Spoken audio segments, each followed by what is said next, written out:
So for today's vlog guys, magluluto tayo ng creamy chicken mushroom. So ang una, syempre ingredients natin, meron tayong chicken breast. Marinated na to sa salt and pepper.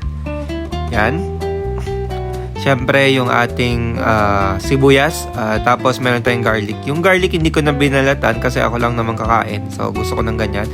Then meron tayong mushroom. Siguro ito mga nasa kalahating kilo ng mushroom. Then, meron tayong yung mga seasoning natin. Ito yung para magic sarap sa atin. Then, meron tayong pepper. Then, meron tayong cubes. Then, meron tayong oil. Then, yung ating pampalapot, yung Nestle cream. So, yan yung mga main ingredients ng lulutuin natin ngayon. Siyempre, ang una natin gagawin, magpapakulo tayo ng mantika. So, naglagay ako ng mantika, siguro mga 10 or 20 ml yan. So, hintayin lang natin uminit bago isalang yung ating karne. So, nung mainit yung mantika, nag-start ako magprito. So, una natin gagawin, prito muna natin yung mga karne. So, ganyan. Lagay mo lang lahat dyan, pagkasyahin mo lahat. Para isang mabilisang luto lang. Ayan.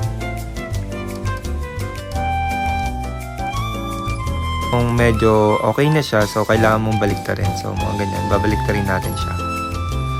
Ayan, lahat ng mga nilagay natin, babaliktarin mo lang. Ayan.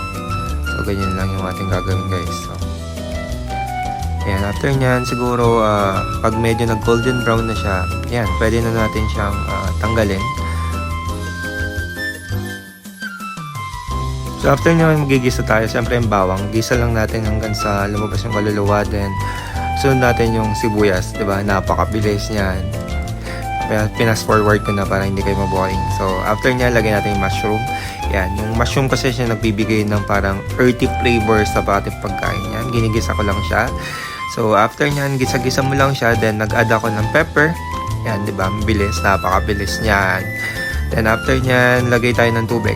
So yan, medyo papakuluan natin siya. So tinakpan ko muna. Kumukulo na siya. So ibig sabihin, kailangan natin balik yung chicken. So binalik ko na yung chicken dyan. Tapos ayan. Ayan, hinalo ko muna para medyo balanse yung lutuan. Ayan. Tapos maglalagay tayo ng chicken cubes. Chicken cubes yan guys. So para additional na umami flavor sa pagkain. Tapos pepper ulit. So yan, favorite ko talagang pepper, tapos konting seasoning yan, yung pampalasa natin. So hayaan yan, halo-halo ko siya. Yan, hayaan lang muna natin siyang manuot yung flavor sa kanya bago natin ilagay yung pinaka krema ng ating Nestle cream. So tatakpan ko ulit.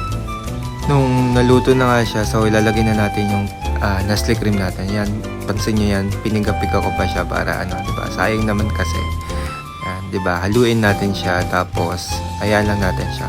So dito, pag feeling mo okay na lahat, so tatakpan mo siya hanggang sa lumapot yung ating yan. Pagkabukas ko, diba, nakita nyo, malapot na siya. Yan. So ganyan lang yung pagluto ng diba, napakadali, diba? So kaya nyong gayahin yan. So follow nyo lang ako lagi, tapos manood lang kayo lagi ng mga videos ko, matututo kayo sa pagluluto. Sabay-sabay tayo matuto. So pinapanood ko lang naman to. So yan, tinikman ko. Ayan, tapos approve na siya sa akin. So ibig sabihin, masarap na siya. So